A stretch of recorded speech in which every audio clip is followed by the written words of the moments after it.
স্বাগত জানাচ্ছি সবাইকে নিটোল টাটা টেবিল টক দেখার জন্য। আমি আনিস আলমগীর। দর্শক, আজ ৩ নভেম্বর জেল হত্যা দিবস।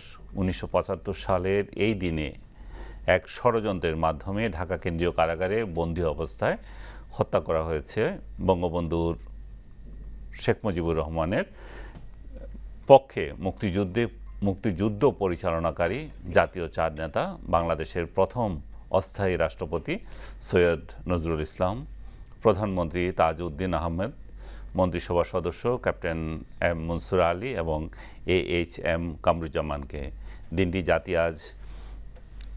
দিনটিকে জাতির ইতিহাসে একটি কলঙ্কময় এবং বেদনা বিধুর দিন হিসাবে চিহ্নিত করা হয়। যথাযোগ্য মর্যাদায় শোক আর শ্রদ্ধায় জাতি আজ স্মরণ করেছে এই চার নেতাকে।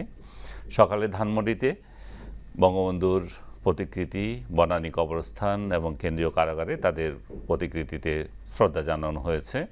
এই নিয়ে কথা বলবো আজ।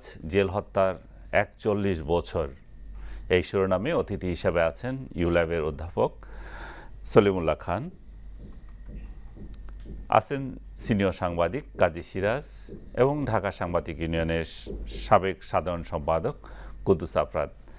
তিনজনকে স্বাগত জানাচ্ছি। আমি সলিমুল্লাহ খান, আপনাকে দিয়ে শুরু করি।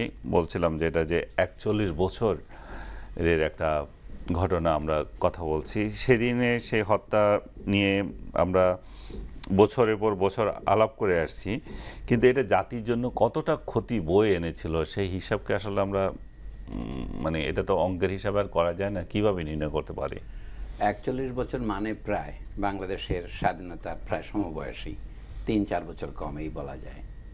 তো গত ৪১ বছরে অনেক ঘটনা ঘটেছে, যেখান থেকে আমরা এই ঘটনার নানা প্রকার ব্যাখ্যা শুনতে পাই। এটা হচ্ছে প্রথম কথা। একটা ব্যাখ্যা, স্থির ব্যাখ্যা নেই।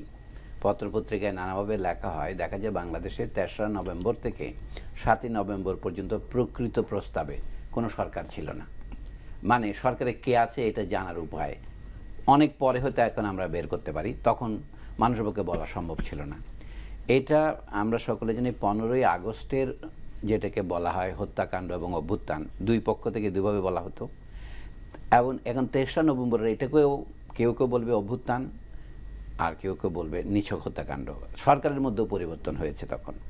তারপর ৭ই নভেম্বর, এটাকেও বাদ দেওয়া যাবে না। তো অনেকে বলছেন ৭ই নভেম্বর থেকে ৩রা নভেম্বর, এই ৪-৫ দিন দেশে যে কোনো সরকার ছিল না, সেটা পরবর্তীকালে দেশ কোন দিকে যাবে তার একটা টার্নিং পয়েন্ট। কোনো সাংবাদিকও এটা পরিষ্কার করে লিখেছেন। অর্থাৎ দেশের শাসন ব্যবস্থায় সেনাবাহিনীর প্রবেশ তখনই নিশ্চিত হয়েছে। এখন প্রশ্ন হচ্ছে, চার নেতা যারা জেলে ছিলেন, যাদেরকে অগস্ট মাসের শেষ দিকেই জেলে নেওয়া হয়েছে, তাদের হত্যা করে কার লাভ হয়েছে সেটা বলা না গেলে, এটা তাকে কারা হত্যা করেছে সেটাও পরিষ্কার করা যাবে না। আপনি বিশেষ ব্যক্তিকে নির্দেশ করতে পারেন, অমুক বা অমুক গুলি করেছে, কিন্তু এটা রাজনৈতিক দিক থেকে তাৎপর্য কী? বলছে কি, যারা শেখ সাহেবের মৃত্যুর পরে যারা সরকারের ভার নিতে পারত খন্দকার মোশতাকের অপসারণের পর, তেমন সম্ভাবনাময় এই চারজন ছিলেন। সেই কারণেই তাদের হত্যা করা অপরিহার্য ভেবেছিলেন। হতে পারে খন্দকার মোশতাক, অথবা হতে পারে খন্দকার মোশতাকের পিছু পিছু যারা ক্ষমতায় আসবেন তারা কেউ। আমরা এটা বলতে পারি তাহলে যে বঙ্গবন্ধু হত্যার পরবর্তীতে যদি বলে যে কফিনে শেষ পেরেকটি মারার যে শব্দটা বলা হয়, সেটাই কি এটা ছিল? সেটা হতে পারে। এখন একটু জটিলতা আছে। আমরা এখন আমাদের পক্ষে কথাটা বলা একটু শোভন হয় না। খন্দকার মোশতাক তো আওয়ামী লীগেরই লোক ছিলেন। মানে এখন এইটা আমরা বলতে একটু অস্বস্তি বোধ করি, কিন্তু সত্যের খাতিরে শেষ পর্যন্ত বলতে হবে। মানে আজ থেকে ১০০ বছর পর, ২০০ বছর পর বা ১০০০ বছর পর যখন কেউ ইতিহাস লিখবে, তখন বলা হবে যে খন্দকার মোশতাক ঘাপটি মেরেই ছিলেন। মীর জাফর যেমন সিরাজউদ্দৌলার সেনাপতি ছিলেন, এটা অস্বীকার করা যাবে না। অনুরূপভাবে খন্দকার মোশতাক একটা গুরুত্বপূর্ণ পদে ছিলেন। রাজনীতিতে তিনি দীর্ঘদিন শেখ মুজিবের প্রতিদ্বন্দ্বী হিসেবে বিরাজ করেছেন, কিন্তু সেই সময় তিনি তার দলে এবং তার অধীনস্থ একজন মন্ত্রী হিসেবে ছিলেন। এবং তিনি রাষ্ট্রপতি হয়েছেন কোথায়? বঙ্গভবনে বসে। এবং সেনাবাহিনীর চেইন অফ কমান্ডকে লঙ্ঘন করে যে সমস্ত সেনা অফিসার ওখানে তার চারপাশে বসেছিলেন, এবং যারা ৩রা নভেম্বরের অভ্যুত্থানের পরে দেশ থেকে পালিয়েছেন, যারা এই হত্যাকাণ্ডের সাথে জড়িত বলে মোটামুটি আমরা এখন এক প্রকার নিশ্চিত, সেই জায়গা থেকে আমি বলছি যে এদেরকে হত্যা করার, বড় চার নেতাকে হত্যা করার পেছনের কারণটা পরিষ্কার বোঝা যাচ্ছে। আহমদ সাফার সুন্দর করে একটা কথা বলেছিলেন বলেন তাজউদ্দিন সাহেব শেখ সাহেবের কাছ থেকে সরে গিয়েছিলেন, সরে গেলেও তিনি শেখ সাহেবের বিরুদ্ধে কোনো বিরোধী দল গঠন করেননি, বসেছিলেন, বাক্সরা যোগ দেননি। এখন বলা হচ্ছে আমসফার ভাষায় যে গাছ যখন মারা যায় তখন তার ছায়া থাকতে পারে না। তাজউদ্দিন সাহেব নিজেকে গড়ে তুলেছিলেন শেখ মুজিবের ছায়া হিসেবে, কাজে তিনি যদিও বা তার রাজনৈতিকভাবে তার থেকে দূরে সরে গিয়েছেন, কিন্তু মৃত্যু তাকে আবার কাছে টেনে নিয়েছে। আপনার কথার তাৎপর্য হচ্ছে সেইটাই, এবং সেইটা তার ইচ্ছায় হয়নি।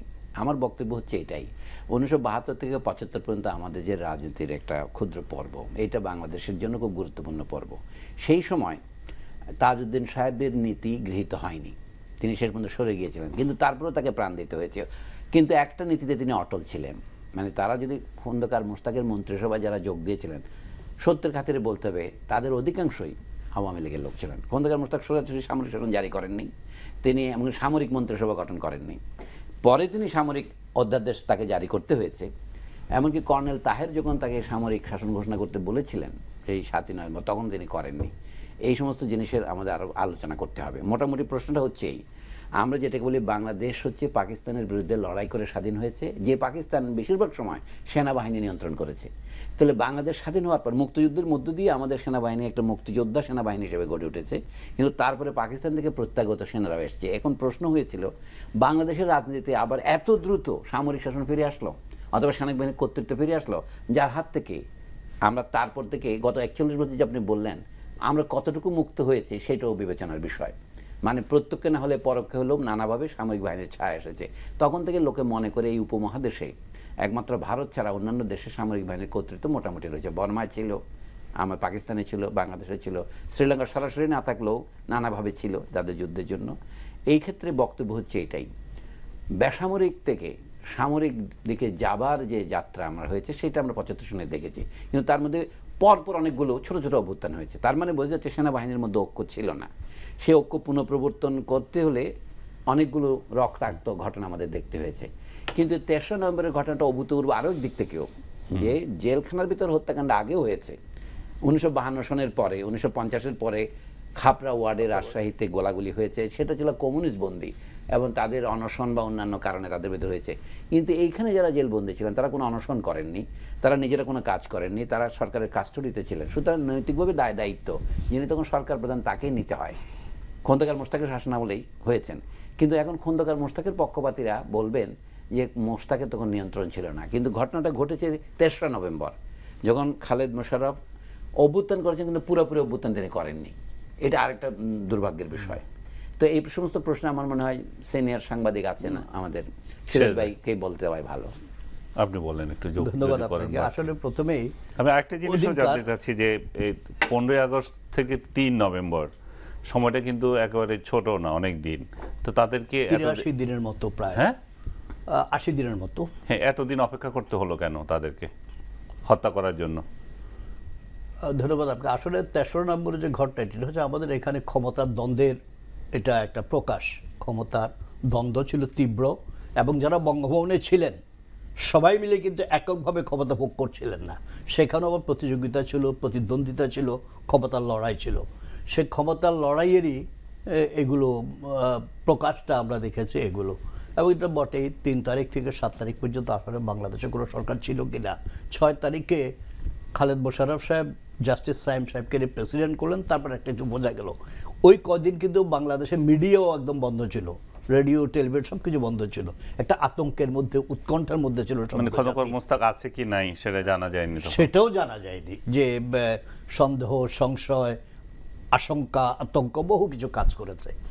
তো 3 তারিখে যে ঘটনা, আমি যেটা বলি ক্ষমতার দ্বন্দ্বেরই প্রকাশ। সেখানে খন্দকার মোশতাক নিজেও ক্ষমতা থাকতে চেয়েছেন, আবার খন্দকার মোশতাকের সঙ্গে যারা খন্দকার মোশতাককে সামনে নিয়ে এসছে তারা খন্দকার মোশতাককে প্রেসিডেন্ট, আমি যেটা মনে করি খন্দকার মোশতাককে প্রেসিডেন্ট বানানোর জন্য। এখন ইতিহাসে এখন অনেক কিছু বলা হচ্ছে, এখন তো ইতিহাস হবে না। ইতিহাস তো অধ্যাপক সলিমুল্লাহ বললেন 50 বছর, 100 বছর, 200 বছর পরে প্রকৃতি ইতিহাস লেখা হবে, তখন আসবে। খন্দকার মোশতাক বলা হয়, খন্দকার মোশতাক নিজে 15ই আগস্টের ঘটনাটি ঘটিয়েছেন নেতৃত্ব দিয়ে। তা আমার যেটা অবজারভেশন, আমি যেটা পর্যবেক্ষণ করেছি, আমি যেটা বুঝেছি, খন্দকার মোশতাক নায়ক হয়ে গেছেন, তাকে আনা হয়েছে, কিন্তু তিনি ঘটনা পরিকল্পনা করেছেন, পরিকল্পিত ঘটনাগুলো সংগঠিত করেছেন সবকিছু, এটা আমার মনে হয় না, এটা আমার মনে হয়নি।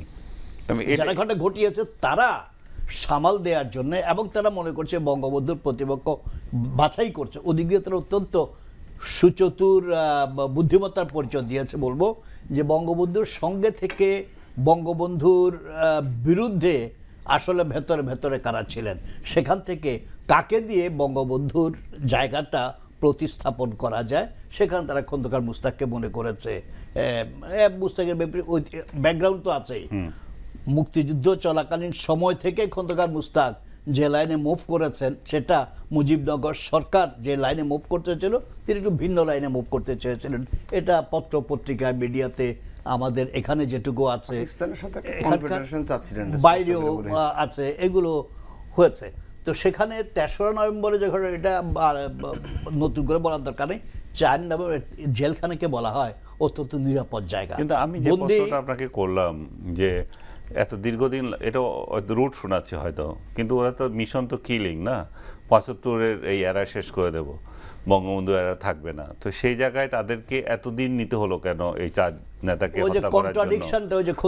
নাকি এটা যে অন্যেরা যেরকম উনি বললেন যে এই আওয়ামী লীগই তো আবার ইয়ে করেছে, সরকার গঠন করেছে, যারা সরকারে ছিল খন্দকার মোস্তাকের পাশে তারা আওয়ামী লীগেরই ছিল। সংক্ষেপে বলছে যে আওয়ামী লীগের মধ্যে নানা দল উপদল ছিল, তাহলে বোঝা যাচ্ছে আওয়ামী লীগের মধ্যে দুর্বলতা যে সেটা পরিষ্কার বোঝা যায়। আওয়ামী লীগের অধিকাংশ লোকই মোস্তাকের মন্ত্রিসভায় গিয়েছে, কিন্তু এই ৪ জন তো যায়নি। এই কন্ট্রাডিকশনই কি তাদের মৃত্যুর কারণ? এত যায়নি, অর্থাৎ অপেক্ষা কেন করতে হলো সেটা কথা। আরো অনেকে জানে, আরো আছে, অনেকে জানে। এই ৪ জন তো যায়নি, কিন্তু এরা টপ লিডার ৪ জন ছিলেন, এটা তো আপনি অস্বীকার করতে পারছেন না। বঙ্গবন্ধুকে প্রতিনিধিত্ব করতে পারার মতো এই ৪ জন যে পর্যায়ের, মানে পর্যায়ক্রমের দিক থেকে গেলে খন্দকার মোস্তাক সেই পর্যায়ের এই ৫ জনের মধ্যেই ছিলেন। আমরা লক্ষ্য করেছি মুক্তিযুদ্ধের সময় যে 5 জনের মন্ত্রিসভা ছিল তার মধ্যে এরা ছিলেন। সেই জন্যই বলছি যে ওই একজন রাষ্ট্রপতি হয়েছে, এই 4 জনকে খুন করেছে, এটা বোঝা যায়। কিন্তু আপনার প্রশ্নের উত্তরটা হয়নি তাতে। ওই যে 83 দিন লাগলো কেন, এটা দেখতে হলে আপনাকে অবশ্যই সেনাবাহিনীর দিকে তাকাতে হবে। সেনাবাহিনীর মধ্যে যারা এই অভ্যুত্থান করেছিলেন, এই 150 জনের মতো সৈনিক যারা বেরিয়ে এসেছিলেন, তারা নাইট ট্রেনিং করার জন্য ট্যাঙ্ক নিয়ে বেরিয়েছিলেন। সেনাবাহিনী এটা আজকে মহিউদ্দিন আহমদও প্রথম আলোতে লিখেছেন, যে বলছেন যে ওতে যে নাইট ট্রেনিং এক্সারসাইজে যখন যায় সেখানে গোলাগুলি ভরা হয় না, অ্যামুনিশন থাকে না। এটা সেনাবাহিনীর অজানার কথা নয়। তখন তিনি যে দ্বন্দ্বটা কোনে প্রত্যক্ষ করতে চেয়েছেন সেটা হচ্ছে কি, কাজী মোহাম্মদ শফিউল্লাহ, KM শফিউল্লাহ যাকে বলি, যিনি প্রধান সেনাপতি নিযুক্ত হয়েছিলেন, তখন তাকে মানছিলেন না অনেক অফিসার। ফলে অলরেডি এখানে একটা বিক্ষোভ কাজ করছিল। জিয়াউর রহমান হতে চেয়েছিলেন এবং তাকে খন্দকার মোস্তাক, যাকে বলে জিয়াউর রহমানকে পরে নিয়োগ করেন। আমি যে এই ঘটনাটা আমাদের একটু বোঝা দরকার, এই দুটোর মধ্যেই কে রাষ্ট্রপতি হবেন এবং কে সেনাপতি হবেন, দুটো গুরুত্বপূর্ণ। তো সেনাবাহিনীর মধ্যে যদি কনফিগারেশন ঠিক না হয়, চেইন অফ কমান্ড পুনঃপ্রবর্তনের জন্য দাবি নিয়ে যারা আসছিলেন তাদের মধ্যে খালেদ মোশাররফ আছেন, তার সাথে শাফায়াত জামিল আছেন। সেই সময় এই ঘটনাটা ঘটেছে, এই ট্রানজিশনের সময়। আমার বক্তব্য হচ্ছে কি, যদি সেনাবাহিনী সকলেই প্রবলভাবে প্রতিরোধ করত, ঢাকা যে 46 ব্রিগেড ছিল তারা যদি সত্যি প্রতিরোধ করতো, তাহলে এই 300 জনের এই অভ্যুত্থান ব্যর্থ হয়ে যেত। 150 জনের, হ্যাঁ, এই 300 বা 150 মিটার ছোট জনের ব্যর্থ হয়ে যেত। তাহলে সেখানে যেটাকে বলে উইল টু রেজিস্ট, প্রতিরোধের ইচ্ছে, সেটার ঘাটতি ছিল। সেটা গঠন করতে 83 দিন লাগতেই পারে। কারণ সেনাবাহিনীর মতো স্পর্শকাতর একটা জাতীয় সংস্থার মধ্যে যখন কেউ এই ধরনের অভ্যুত্থান ঘটায়, তাকে যদি আপনি সাথে সাথে প্রতিরোধ না করেন, তারপরে তাকে প্রতিরোধ করবে কারা, সমর্থন করবে কারা, এটা যখন বিভক্তি দেখা দেয়, আমাদের স্বীকার করতে হবে একটা অসন্তোষ ছিল, যে কারণে মন স্থির করতে 83 দিন খুব বেশি সময় নয়। না, 83 দিন আরেকটা কারণ হচ্ছে 15ই আগস্টের ঘটনাটা যারা ঘটিয়েছে সেটা সেনাবাহিনীর মধ্যে একটা কন্ট্রাডিকশনের কথা বললেন, অনেকে এটা গ্রহণ করেননি, মেনে নেননি। ওই যে সীমিত সংখ্যক লোকের বিরুদ্ধে বিপুল সংখ্যক সেনাবাহিনীর সদস্য অফিসার এটাকে পছন্দ করেনি। পছন্দ না করে এটাকে হজমও করতে পারছিল না, আবার ওগলাতেও পারছিলেন না। এই জন্য তাদের প্রিপারেশন, এটাকে প্রতিহত করবার জন্য, চেইন অফ কমান্ড এস্টাবলিশ করার জন্য, বঙ্গভবন থেকে মেজর গ্রুপকে ক্যান্টনমেন্টে ফিরিয়ে নেওয়ার জন্য তাদের মধ্যে প্রিপারেশনের জন্য সময় লেগেছে। কিন্তু এখানে গুরুত্বপূর্ণ প্রশ্ন হবে জেনারেল জিয়ার ভূমিকাটা কি ছিল, একটু অপরিচ্ছন্ন রাখা যাবে না এটা। জেনারেল জিয়া ছিলেন দ্বিতীয় কমান্ডার সেনাবাহিনীর, তাই না? তারপরে খুব মেজর খলিলুর রহমানকে নিয়োগ করা হয়েছিল চিফ অফ জেনারেল স্টাফ হিসেবে, সেটা করেছিলেন। আমি যে শেষ করে দিচ্ছি এটাই, কাজেই যারা অভ্যুত্থানকারী, এটা হচ্ছে আসল কথা। এখন আওয়ামী লীগের পক্ষ থেকে যে ন্যারেটিভটা দেওয়া হচ্ছে সেটা দেখা যাচ্ছে জেনারেল জিয়ার সমর্থন ছিল এই 300 জনের প্রতি, 150 জনের প্রতি। তাদের সাথে প্রকাশ্যে আসেন নাই, পিছন থেকে সমর্থন ছিল। সেটাই হচ্ছে মোস্তাক এবং জিয়া গং বা চক্রই এর সঙ্গে আচ্ছা, জড়িত। সেটা যদি সত্য হয় তাহলে একটা ব্যাখ্যা হয় যে সেনাবাহিনী ধরেন দ্বিতীয় প্রধান ব্যক্তি যদি এদের প্রতি প্রচ্ছন্ন বা পরোক্ষ অথবা অপ্রকাশ্য সমর্থন প্রদান করেন, তাহলে সেখানে আপনার মনস্থির করতে 83 দিন কেন? 83 বছরও লেগে যেতে পারে কথায় বলতে গেলে। না, দ্বিতীয় প্রধান হলো ক্ষমতার দিক থেকে কিন্তু তৃতীয় চতুর্থ ছিলেন। সেনাবাহিনীর মধ্যে মূলত ক্ষমতা ছিল জেনারেল ওসমানী সাহেবের, উনি একদম মুরব্বীর মতো ছিলেন, অ্যাডভাইজার ছিলেন। আর মেজর খলিলুর রহমান সাহেবকে আবার 3 বাহিনীর উপরে নিয়ন্ত্রণ করে দেন Ziaur Rahman, chief of general defence staff করায়। জিয়াউর রহমান সেনাবাহিনীর প্রধান হওয়ার পরেও কিন্তু তৃতীয় না, এটা তো ব্যক্তি পরে, হয়ে আমি যায়। বলছি পরে, 15 আগস্টের আগে। এটা হচ্ছে- আচ্ছা, মনে রাখ, অনেকে এটা বলে না, জিয়া সাহেব নিশ্চয়ই বাকশালে যোগ দিয়েছিলেন। হ্যাঁ, মানে বল। আমি সেই সময়ের কথা বলছি, তখন KM শফিউল্লাহ যদিও বা সেনাবাহিনীর প্রধান, তারা দুজনেই প্রায় সমান ছিলেন এবং তাকে অনেকে বলকে ডিঙিয়ে দেওয়া হয়েছে। আমি সেই প্রশ্ন বলছি না, সেটা হয়তো জেনারেল ওসমানের পরামর্শ হয়েছে বা তার বিরুদ্ধে হয়েছে, এই তর্কগুলো করা যাবে। আমি যে 15 আগস্টের দিন সেনাবাহিনীর সর্বোচ্চ ক্ষমতাশালী যদি ফরমালি KM শফিউল্লাহ হয়, 2 নম্বর ছিলেন জিয়াউর রহমান। তারপরের কথা তো পরে। আমি কুদ্দুস আফরাদ, আপনার কি মত এখানে? এখানে মত হচ্ছে, ওনারা তো বললেন, আমি এটা রাজনৈতিক দিক দেখি। আসলে হচ্ছে 16ই ডিসেম্বর আমাদের বিজয় দিবস। বিজয় দিবসের অর্থাৎ 71 সালে যেদিন আমরা বিজয়ী হয়ে তারা সারেন্ডার করে পাকিস্তানিরা, ওই দিন থেকেই তারা, অর্থাৎ যাদের কাছে সারেন্ডার করেছিল ওই দিন থেকে তাদের পিছনে তাদের মানে গুপ্তচরদেরকে, এখানে বাংলাদেশের যেসব গুপ্তচর ছিল রাজনৈতিক অরাজনৈতিক ব্যক্তি, এদেরকে সক্রিয় করা হয়। এবং এইখানে সেনাবাহিনী তো পাকিস্তানি ধারার যে সেনাবাহিনীর যে অংশটা মূলত আমাদের এই দেশের স্বাধীনতাকে মেনে নেয়নি, তারা কিন্তু ওই 16ই ডিসেম্বর থেকে আবার সক্রিয় হয় এবং ধীরে ধীরে কাজ করতে থাকে। তার প্রথম প্রকাশ ঘটে ধরেন 15ই আগস্ট। 15ই আগস্টের পর থেকে যেই 3রা নভেম্বর পর্যন্ত এই 82 দিনের যে সময়টা, এই সময়টাতে অনেক ঘটনা আছে। ওনারা বললেন, দেখেন সম্ভবত 24শে আগস্ট জিয়াউর রহমানকে সেনা প্রদান করা হয়েছে, কিন্তু সামরিক শাসনও যারা ছিল, চিফ সামরিক বাহিনী অর্থাৎ যে চিফ অ্যাডমিনিস্ট্রেটর এরকম কেউ এখানে ছিল না। এটা কিন্তু পট্টা ফাঁকা ছিল। বিভিন্ন মন্ত্রণালয় কে চালাবে ওইটাও ঠিক করতে যেয়ে তাদের বেশ সময় লেগেছে। অর্থাৎ পুরোটাই একটা হজবরল অবস্থায় দিয়ে কিন্তু এই 82 দিন পার হয়েছে। আবার 3 তারিখ থেকে 7 নভেম্বর পর্যন্ত যে ঘটনার কথা বললেন, ওইখানে তো আরো গোলকধাঁধা অবস্থা। গোলকধাঁধা হচ্ছে যে 3 তারিখ মুশতাক সাহেবকে সরিয়ে দেওয়া হলো, কিন্তু দায়িত্বে কে, এটা কিন্তু আসলে এখন পর্যন্ত বেসিক্যালি জানা যায় নাই যে 7 তারিখ যতক্ষণ পর্যন্ত আবু সাদাত মোহাম্মদ সায়েমকে 6 তারিখ রাত্রে খালেদ মুশাররফ সাহেব সম্ভবত, ওনাকে আমরা যেটা কাগজে দেখি, খালেদ মুশাররফ সাহেব ওনাকে তৎকালীন চিফ জাজ ছিলেন, তাকে চিফ অ্যাডমিনিস্ট্রেটর এবং রাষ্ট্রপতি 2টা পদে যখন বসালেন, এর মধ্যে যে সময়টা, কারণ মুস্তাক সাহেব তো 3 তারিখ থেকে শেষ, কিন্তু মুস্তাক সাহেবের সরকারও সেটা ছিল না, যেটা আপনি বললেন যে দায়িত্ব তো কাউকে নিতে হবে, কিন্তু মুস্তাক সাহেবের সরকারও কিন্তু সেই সময় অ্যাক্টিভলি নেই। সেটাও কিন্তু আমাদের মানতে হবে। 3 তারিখের পর থেকে নেই, হ্যাঁ। কিন্তু ওই হত্যাকাণ্ডের সময় হত্যাকাণ্ডের সময় মুস্তাক ছিলেন। হ্যাঁ, রাইট। হত্যাকাণ্ডের সময় পর্যন্ত মুস্তাক ছিলেন, হত্যাকাণ্ডের পর থেকে মুস্তাক নেই। সায়েম চলে দেখেন, এসেছে। না সায়েমও ছিল না, সায়েমও ছিল না, চিফ অ্যাডমিনিস্ট্রেটরও নেই, দেশের সামরিক শাসন আছে, সবকিছু মিলে একটা মানে কি বলবো, একটা গোজামিলের অবস্থা চলছে। এই অবস্থায় আমাদের এখানে যেটা হয়েছে, কারণ মেইন রাজনৈতিক নেতৃত্ব ছিল জেলে। এই 4 নেতা যেরকম জেলে ছিলেন, আওয়ামী লীগের দ্বিতীয় সারি যাদেরকে বলবেন, এর পরের সারি, জিল্লুর রহমান বলেন, মান্নান সাহেব বলেন, আব্দুর রাজ্জাক বলেন, তুফায়েল আহমেদ বলেন, তারাও ছিলেন জেলে। আব্দুল সামাদ আজাদ জেলে ছিলেন। এই পর্যায়ে নেতারা অনেকেই জেলে থাকার কারণে একটা রাজনৈতিকভাবে শূন্যতা ছিল।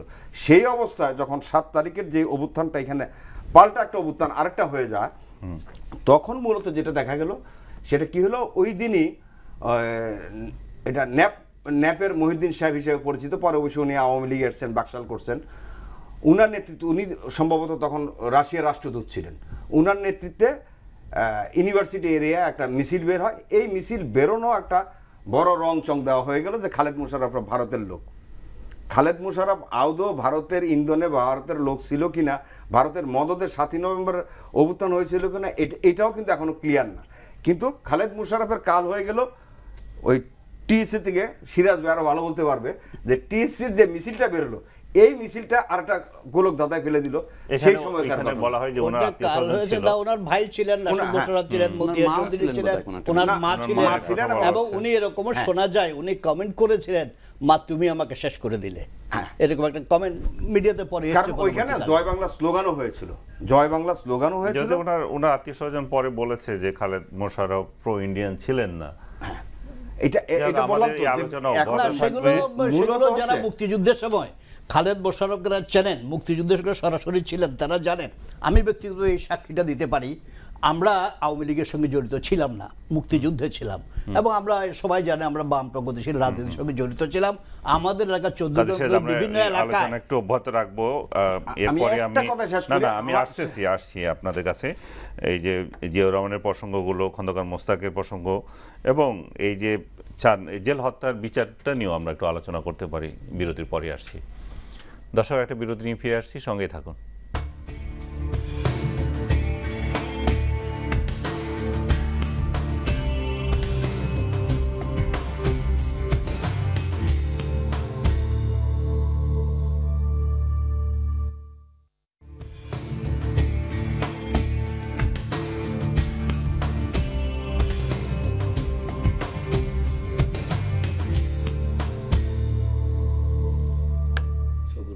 দর্শক স্বাগত জানাচ্ছি আবারও। আপনারা দেখছেন নিটোল ডাটা টেবিল টক, আর কথা বলছি জেল হত্যার 41 বছর এই শিরোনামে। অতিথি হিসেবে আছেন ইউল্যাবের অধ্যাপক সলিমুল্লাহ খান, আছেন সিনিয়র সাংবাদিক কাজী সিরাজ, আর ঢাকা সাংবাদিক ইউনিয়নের সাবেক সাধারণ সম্পাদক কুদ্দুস আফরাদ।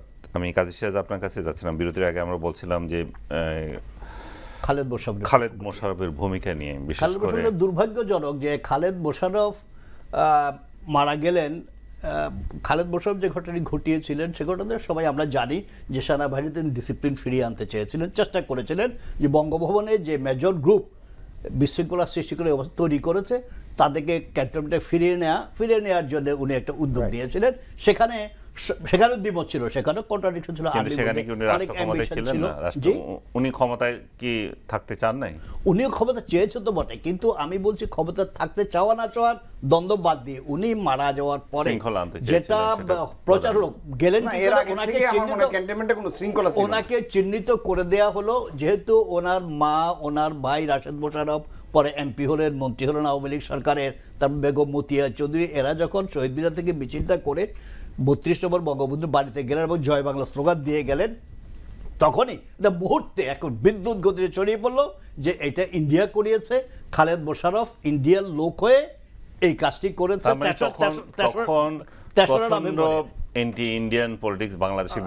আচ্ছা, ঠিক ওইটা খালি বাংলার জনগণের মধ্যে না, সেনাবাহিনীর মধ্যেও এগুলো কাজ করেছে, এবং তখন এটা ছড়িয়ে দেওয়া হলো, এবং সেখানে কর্নেল তাহিরের কিছু ভূমিকা ছিল গণবাহিনীর, এবং তাদের সেগুলো সবাই জানে, এগুলো নতুন করে বলার আমার দরকার নেই।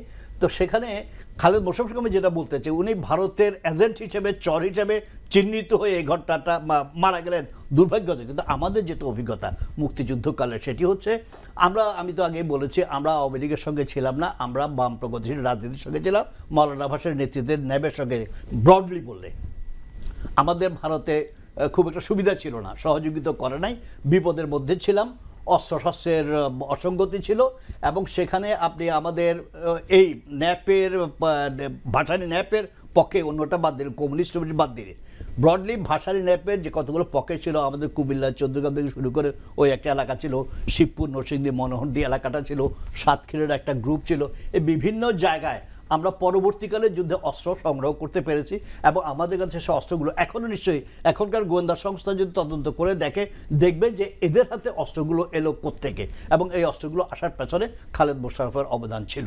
তো এইটা এরকম, আমরা তো জানি, তো সেই লোকটা প্রগতিশীল লোক হিসেবে ছিল, এবং ওনাকে কখনো এমনও বলা হতো যে তিনি পিকিংপন্থী ছিলেন। তো সেই লোকটা কি দুর্ভাগ্য, আমাদের এখানে রাজনৈতিক যে চক্রান্তমূলক যে রাজনীতিগুলো হয়েছে, ক্ষমতার দ্বন্দ্বের যে ঘৃণ্যতম কতগুলো ঘটনা ঘটে, সেই ঘটনায় একটা ভারতের সঙ্গে ইভেন শেষের দিকে, যুদ্ধের শেষের দিকে সেপ্টেম্বরের পর থেকে মুক্তিবাহিনীর অফিসারদের মধ্যে একটা চিন্তা আসলো, প্রবণতা আসলো যে আমরা ভারত থেকে যুদ্ধ করবো না, একটা কন্ট্রাডিকশন ভারতের তৎকালীন সেনাবাহিনী এবং এই যে যৌথ বাহিনীটা নিয়ে প্রশ্নগুলো আসছে, এগুলো তারা বিরোধিতা করেছিলেন। এবং যিনি পাইওনিয়ার ছিলেন যে বাংলাদেশে এসে আমরা যুদ্ধ করবো, বাংলাদেশের ভেতর থেকে, খালেদ মোশাররফ ওয়াজ দি পাইওনিয়ার। তো সেই লোকটা কি দুর্ভাগ্য, ভারতীয় লোক হিসেবে চিহ্নিত হয়ে গেলেন, চিহ্নিত মারা গেলেন, অথচ তিনি সেটা ছিলেন না। এখন আজকে যেটা অভিযোগ উঠছে বারবার যে জিয়াউর রহমান এই জেল কিলিং এর সঙ্গে জড়িত, জিয়াউর রহমান এই বঙ্গবন্ধু হত্যার সঙ্গে জড়িত, এটাকে আপনি কিভাবে দেখেন? এটাকে আমি মনে করি এটাকে প্রমাণ করতে হবে।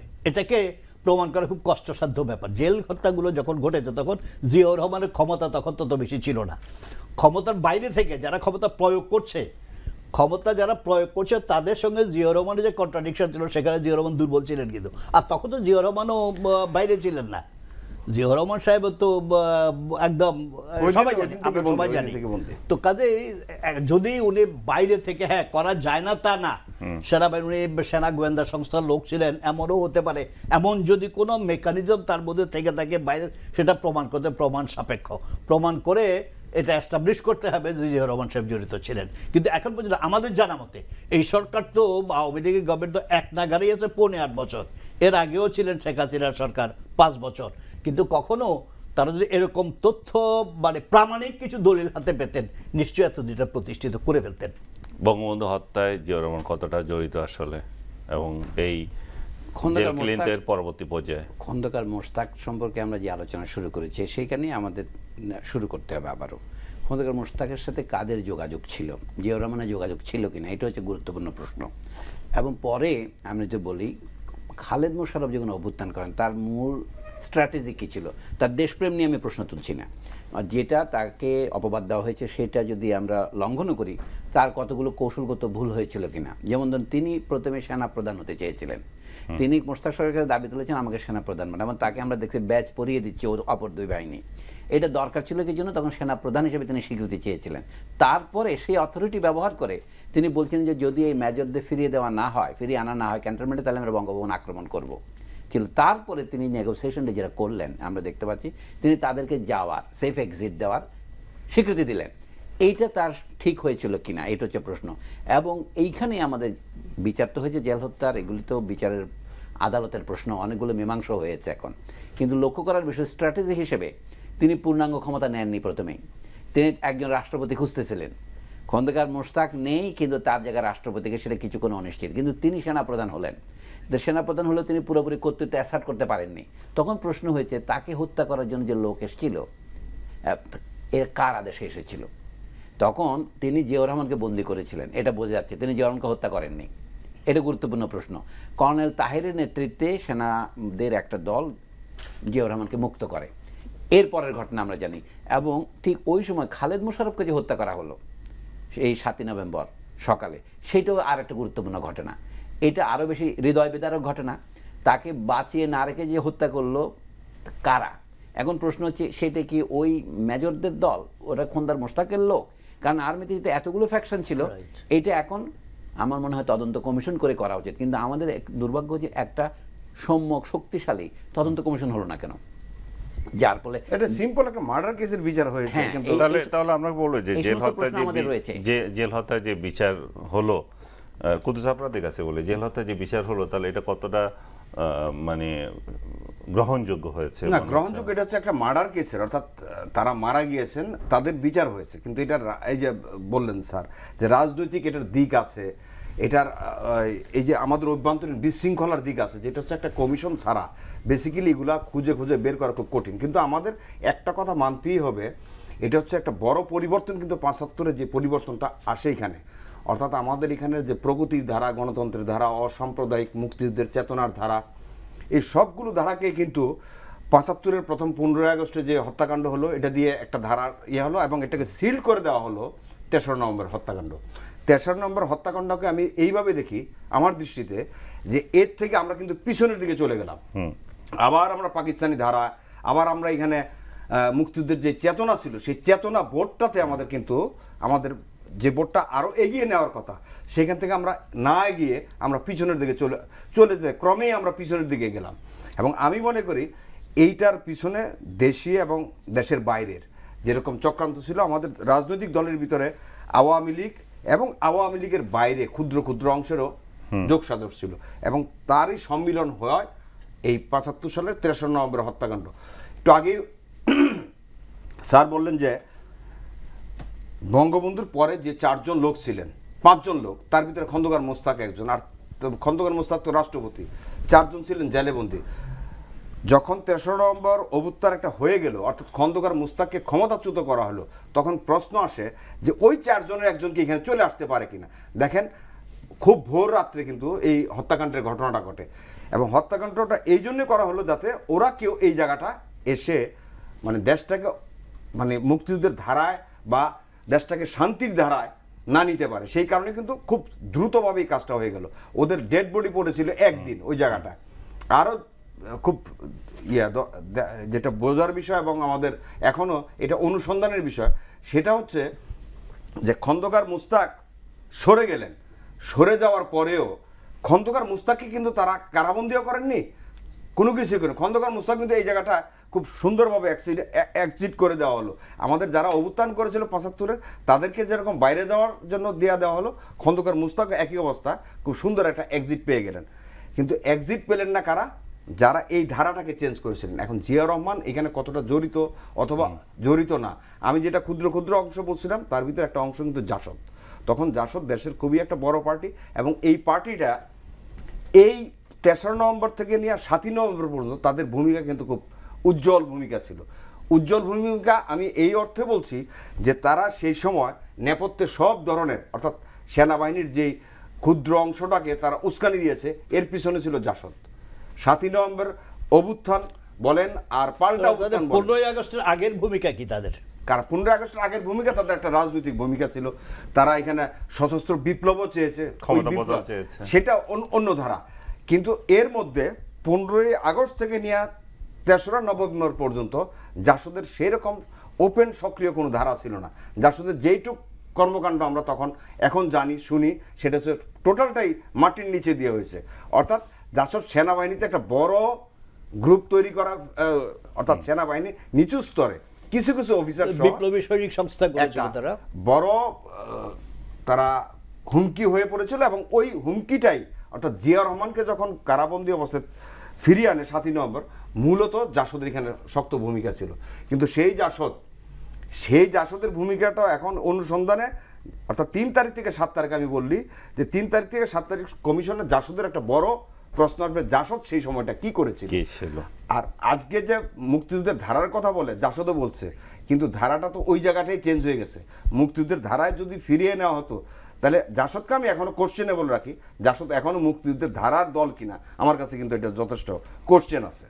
ভীষণ কড়া প্রশ্ন, এখানে যার সাথে কেউ নাই যেটা জবাব দেওয়ার জন্য, আমরা মন্ত্রীকেও পাবো না এখন কথা বলার জন্য। কিন্তু আমরা একটা বিষয়ে আলাপ করব বিরতির পরে এসে, যে নৃশংসতাতে দিয়ে আমাদের রাজনীতিতে প্রবেশ করলো, আজ পর্যন্ত সেই রাজনৈতিক নৃশংসতা আমাদের রাজনীতি বিরাজ করছে কিনা। দর্শক, আবার একটা বিরতি নিচ্ছি, ফিরে আসবো শিগগির।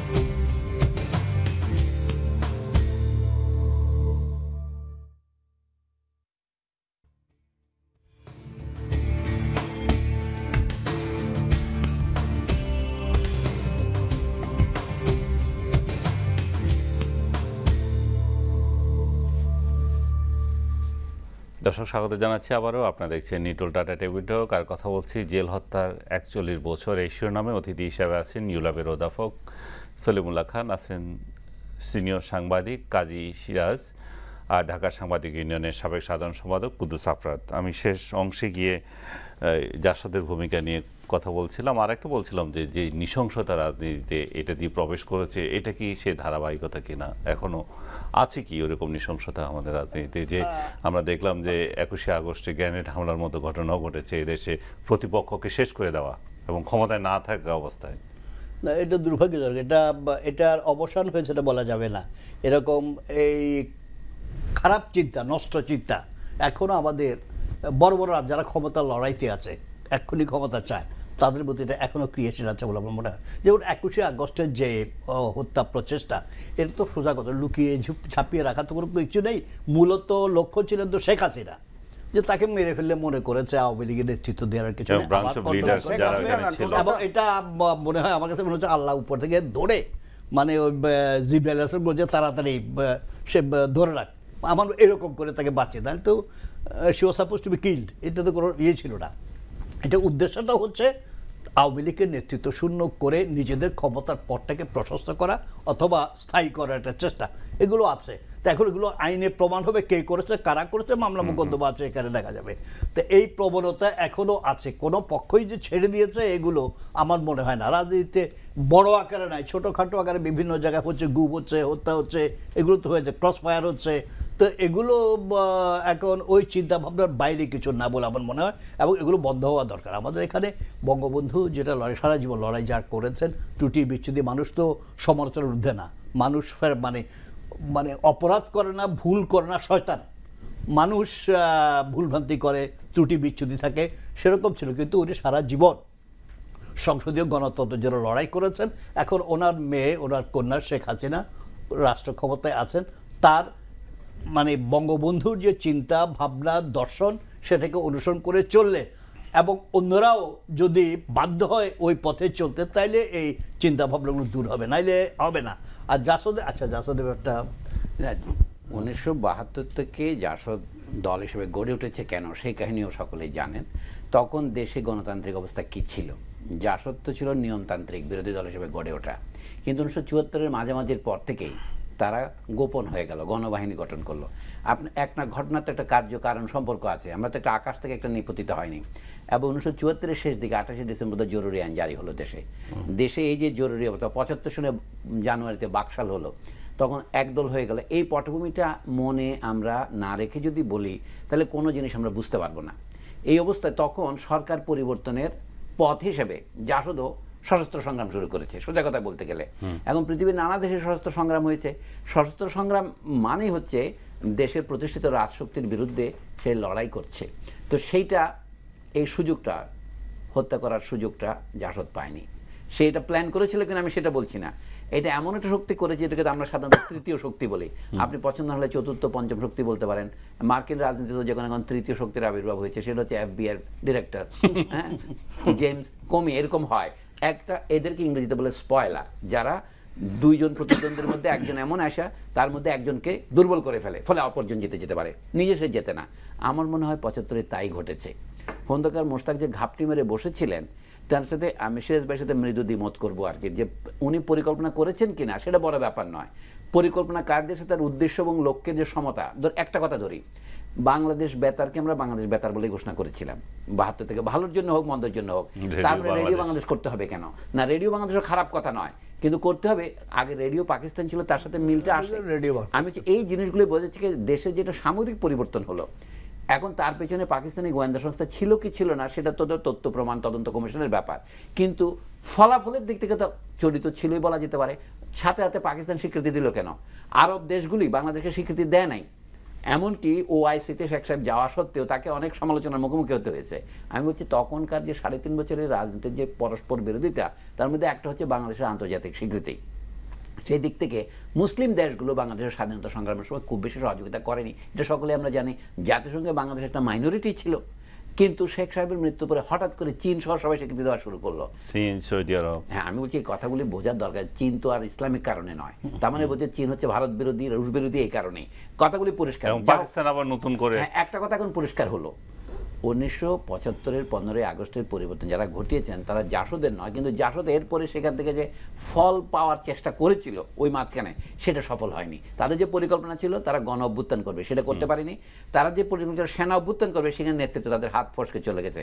কর্নেল তাহেরের ভুল ছিল যে তিনি জিয়াউর রহমানের কাঁধে বন্দুক রেখে ক্ষমতায় যাওয়ার চেষ্টা করেছিলেন, সেই বন্দুক তার বুকের দিকে ফিরে গেছে। খালেদ মোশাররফের ভুল হিসেবে এখন যেটা আমরা বুঝি, খালেদ মোশাররফ সম্পূর্ণ বিপ্লব পরিকল্পনা করেননি। তিনি চিন্তা করেছেন যে মিলিটারি অফিসার হিসেবে সেনাবাহিনীর ভিতরে তার যে ভারসাম্য প্রতিষ্ঠা করে নিজের কর্তৃত্ব প্রতিষ্ঠা করা, এইটাও তিনি সঠিকভাবে করতে পারেননি। কারণ সেনাবাহিনীর গোড়ায় যে কাজ যেন কর্নেল তাহের করেছেন বিপ্লবী সৈনিক সংস্থার মাধ্যমে, তিনি চাকরি থেকে বাইরে থাকা সত্ত্বেও সেই রকম নেটওয়ার্ক তার ছিল না। যা হোক, রাজনীতি করেননি না, তাহলে আমি সংক্ষেপে বলি, দেশে একটা রাজনৈতিক বিরোধ ছিল। শেখ সাহেব যে কারণেই হোক, যে উদ্দেশ্যে হোক, এক দল করেছিলেন। তিনি তার দলের অন্যতম তার সমর্থক তাজউদ্দিনের মতো মানুষকে এলিয়েনেট করেছেন। 2, জাসদ তো তার দলেরই অংশ ছিল, মুক্তিযুদ্ধে তারা অংশগ্রহণ করেছে কি করে না সেই কথা, তারা আদৌ হয়তো যুদ্ধ করেনি, কিন্তু মুজিব বাহিনী গঠন করার পেছনে জাসদের লোকরা একটা বড় ভূমিকা পালন করেছে, যেটা মুক্তি বাহিনীর বিরুদ্ধে, তাজউদ্দিনের বিরুদ্ধে পজিশন গ্রহণ করেছে। খন্দকার মোশতাক ছিল তাজউদ্দিনের এক প্রতিদ্বন্দ্বী মুক্তিযুদ্ধে চলার সময়, কিন্তু তাজউদ্দিনকে হত্যা করার জন্য এক ভদ্রলোক তার এই যে থিয়েটার স্ট্রিটের অফিসে গিয়ে পৌঁছেছিল, পরে আত্মসমর্পণ করে। এই তথ্যগুলো বেরিয়েছে, এগুলো ভারতীয় পণ্ডিতারা বলছেন। আমরা তা থেকে এখন সব জানতে পারছি যে সেটা নিরঙ্কুশ ছিল না। অঙ্কুশের একটা যদি খন্দকার মোশতাক, চাষি এবং আমেরিকান দূতাবাস হয়, আরেকটা অঙ্কুশ ছিল এই যারা পরবর্তীকালে যুবলীগ অথবা জাসদ করেছে তাদের মধ্যেও। এই কথাগুলো পরিষ্কার বলার সময় এখন আসেনি। তাহলে আমি বলবো 1975-এও তারা সক্রিয় ছিল দুদিক থেকে। খন্দকার বংশকে দেখা গেছে ক্ষমতায় গেছে, কিন্তু জাসদ ক্ষমতায় যেতে পারেনি। আমাদের এখন কারাবন্দী। মাহমুদুর রহমান মান্না একবার একটা প্রবন্ধ লিখেছিলেন। মাহমুদুর রহমান তো হালকা কথার লোক। প্রবন্ধের নাম ছিল, বলে কি, তাওয়া গরম ছিল, জাসদ রুটি বাঁচতে পারেনি। তার ভাষায়। আপনি কি মনে হয় কুদ্দুস আফরাদ, আপনার কি তাওয়া রুটি ছিল? না, তাওয়া রুটি না, আপনার প্রশ্ন ছিল হচ্ছে যেটা যে না, হত্যাকাণ্ডের ওই টাইম নাই, আর 1 মিনিটেই শেষ করতে হবে, আধা মিনিটে। 1 মিনিট শেষ করতেছি, তারপর সেই কথাটা বলতে হয়। 75 সালে যেরকম আওয়ামী লীগের নেতৃত্ব শূন্য করার চেষ্টা করা হয়েছে এবং সেটা কিছুটা অংশত সফল হয়েছে, একইভাবে শেখ হাসিনাকে গ্রেনেড হামলা এবং একই সঙ্গে নেতাদের মেরে এই একই প্রক্রিয়া চেষ্টা করা হয়েছে, যদিও পারেনি। কিছুদিন আগে আওয়ামী লীগের নতুন সেক্রেটারি কিন্তু বললেন যে শেখ হাসিনাকে একটা বুলেট তাড়া করছে।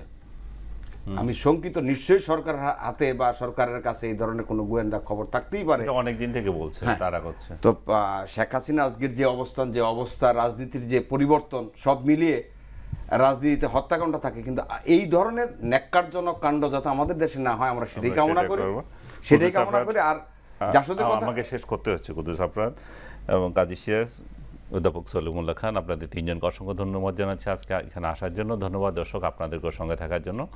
রাত 2টায় অনুষ্ঠানটি পুনঃ প্রচার দেখতে পারেন। ভালো থাকবেন সবাই।